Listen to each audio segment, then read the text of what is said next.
La femme cachée, nouvelle, écrite par Colette, lue par Équilibre, livre audio.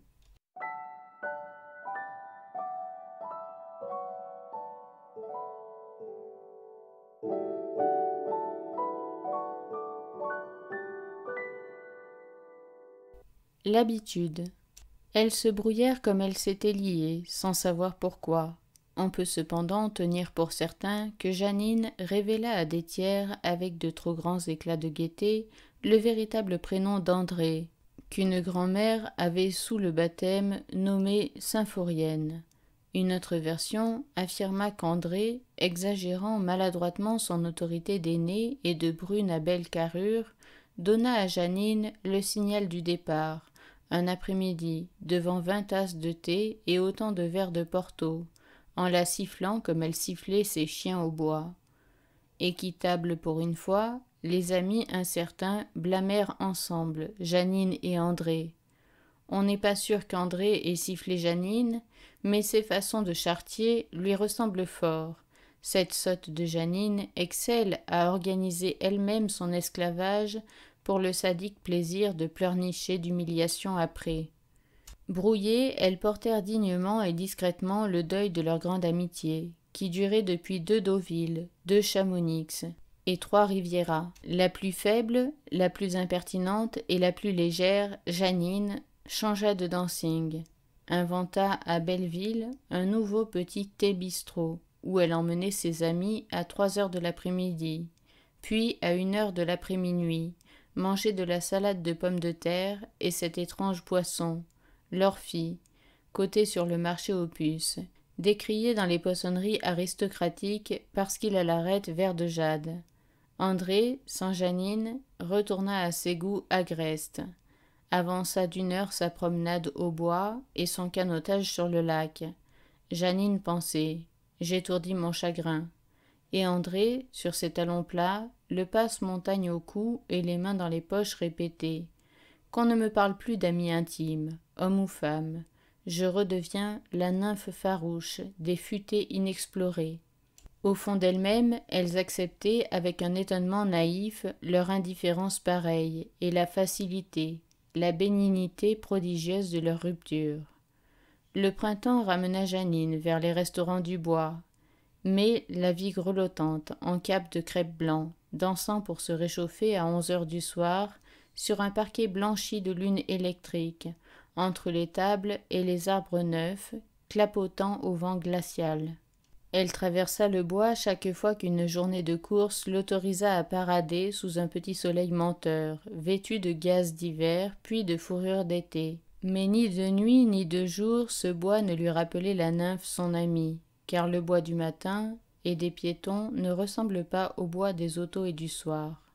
Il arriva pourtant qu'elle parcourut à pied seule, à l'heure indue de midi moins le quart, un des longs sentiers qui s'en vont de l'entre-deux-lacs à la cascade. Elle marchait vite car sa nouvelle amie intime, sportive, venait de lui préférer une partie de tennis, et Jeannine, de dépit, avait refusé la voiture. Elle marchait sans plaisir, n'écoutait pas les rossignols, ni les merles et les loriots qui cherchaient à imiter les rossignols. Les acacias défleurissants neigeaient en vain sur les pas de Jeannine, dont le nez charmant et bref, impérieux comme le bec du beau martinet, se fermait à leur parfum de beignets vanillés et de fleurs d'orange. Un coup de sifflet l'arrêta, et elle sut pourquoi elle s'était arrêtée en entendant sous bois le cri « Les petits chiens, petits chiens, petits chiens !» Une bergère malinoise parut, juste le temps de laisser voir ses yeux d'ours, sa queue basse et épaisse de louve. Un bulldog la suivit, renâclant comme un vieux taxi, blanc, monoclé d'une lunule noire. Puis un griffon frénétique, jaune et hérissé, comme un bouchon de paille. « Miec, Rilaps, joli blond !» conta Jeannine. Derrière les chiens, André traversa le sentier et ne vit pas Jeannine, qui reconnut le costume imperméable couleur de châtaigne, les bottes boueuses à talons plats, l'écharpe de laine rousse et le fouet à gros manches tressées. « Les petits chiens, petits chiens, petits chiens !» L'appel décrut. Un des chiens, au loin, donna de la voix. Jeannine, immobile, tremblait. Elle espéra encore le cri familier, n'entendit plus rien, et se remit en route mollement, hésitante, avec un visage pâli et des yeux qui ravalaient 2 larmes obstinées. Je me demande, vrai je me demande ce qui m'a prise, je me le demande. Car rien dans son cœur ne bondissait vers André. Elle imaginait paisiblement son parfum, un peu harem, et sa main virile, dans le gros gant.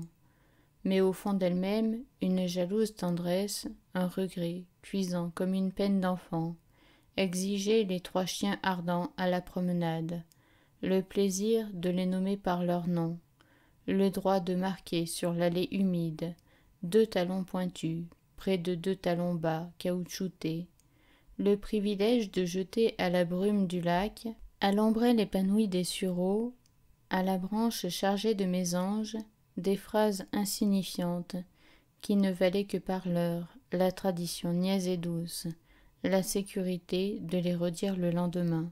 La solitude la rendit faible. Elle se laissa aller à gémir tout bas en marchant, à balbutier d'une manière puérile. Je voudrais les chiens. Je voudrais le matin. Je voudrais me lever de bonne heure. Je voudrais le lait chaud avec du rhum, dans la buvette, près du lac, le jour où il pleuvait tant. Je voudrais... Elle se retourna, attendit qu'un caprice d'André ou des chiens ramena sur l'allée l'image d'un temps désormais inaccessible, et trouva, sans la chercher, la formule de son souhait et l'expression de sa détresse. Je voudrais l'année dernière.